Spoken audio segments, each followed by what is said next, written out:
I need sports. I need to work out or else I'm not a very nice person.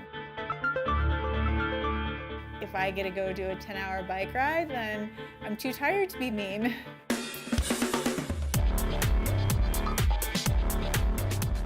She has to have that goal, that next competition. Tricia's very focused. When she knows what she wants, she goes for it.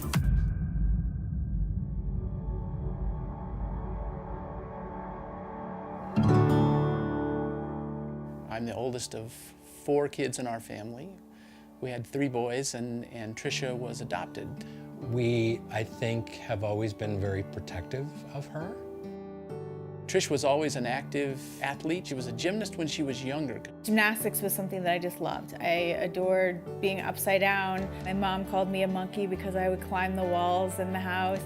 The diving was a lot of fun. I loved the diving team. I'm pretty much game for trying anything athletic at least one time. I took up the sport of cycling when I lived in Colorado Springs working at the Olympic Training Center. I fell in love with it, started setting all kinds of goals, and started racing competitively. I was just getting to the point in cycling where I was like, if I put just a little more work into this, I could be pretty good. I felt like I still had a cycling career ahead of me.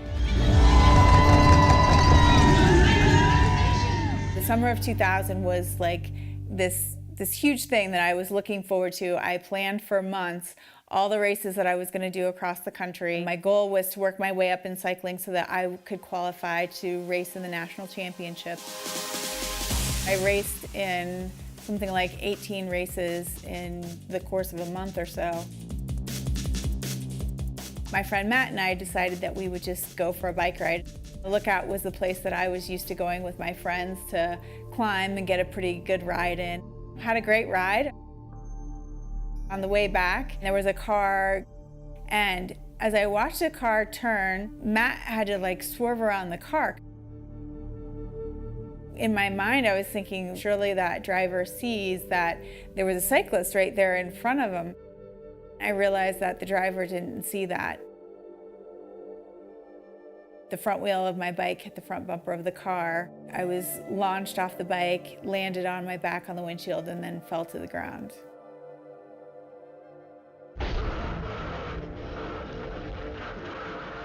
Got a phone call.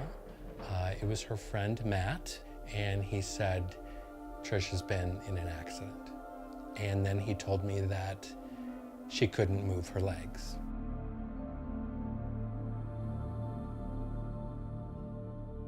The first thing that I felt was, well, that I didn't feel, were my legs. I felt like they were floating in midair.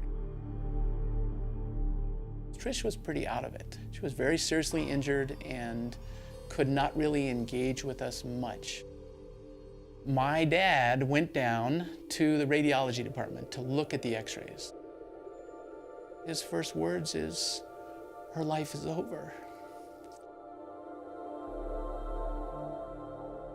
What he was saying was that her life as she knew it was over. My spinal cord was bent kind of in an S shape. It was not a complete injury, it wasn't severed, but it was bad enough that it might as well have been. And that had to have been the most trying time in her life. I felt that I needed to be strong for her. And ultimately what I found out is that she was the one who was being strong for us. Being from Denver and having, one of the best spinal cord rehabilitation centers here, there was no doubt that we were going to do everything possible to get me into Craig. I don't remember there being any other alternatives other than Craig. It was, heck yeah, she needs to get to Craig.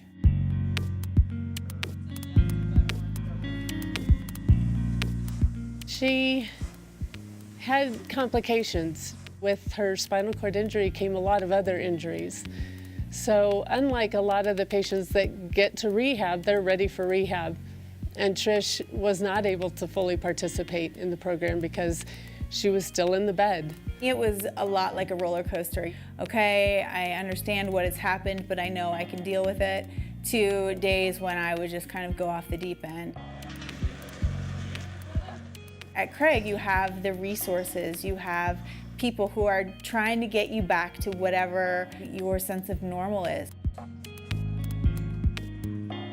She was beyond the 100 questions that anyone else would have about how am I going to get to a start line.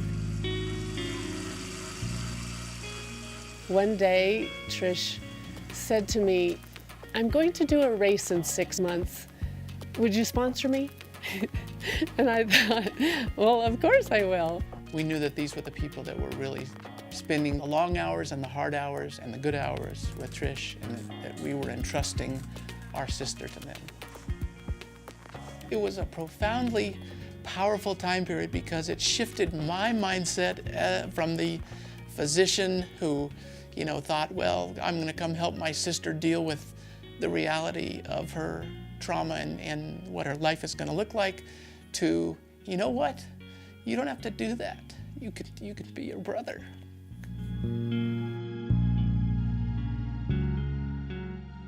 Tricia's life today is mind-boggling.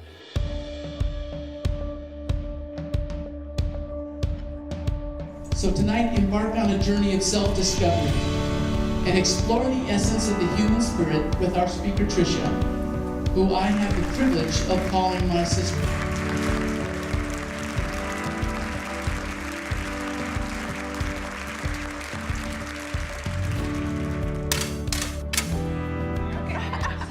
She has so many things going on. But it was because I realized that I was an athlete. If there was a need that needed to be met here at Craig Hospital, she was a peer mentor for us.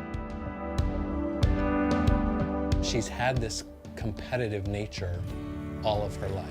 It's like she couldn't quite get enough of a challenge. The first time she was in the pool with me, she wanted out. She didn't want anything to do with the water again. And there she was, taking on a half Ironman. Trish was determined to be an Olympian, to represent our country, and she did it, and we are so proud of her. It's the biggest venue in the world, and there she is, competing against the best athletes in the world in her sport.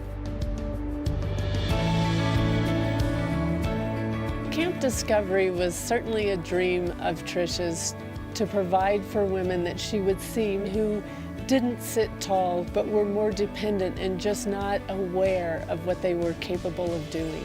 So she thought that she could provide a fun, challenging, rewarding, special environment with Camp Discovery, and she did that. We had such great response that, people wanted it again and again and again, and, next thing I know, we're 10 years in. How many years into this, and Trish is now a writer. And I think what a gift, because if there's any book anyone should read, it's something Trish has written. I love her writing. What I needed to do was to ride my own race. She has not given it up. She's hard to keep up with. I can't. She, by nature, is a teacher, and she has so much to offer people. What patients do for each other, and Trish is such a great example of this, is far greater than anything that we who walk into the doors of the hospital each day can do. So Craig Hospital has their great ambassadors, and Tricia Downing is absolutely one of them.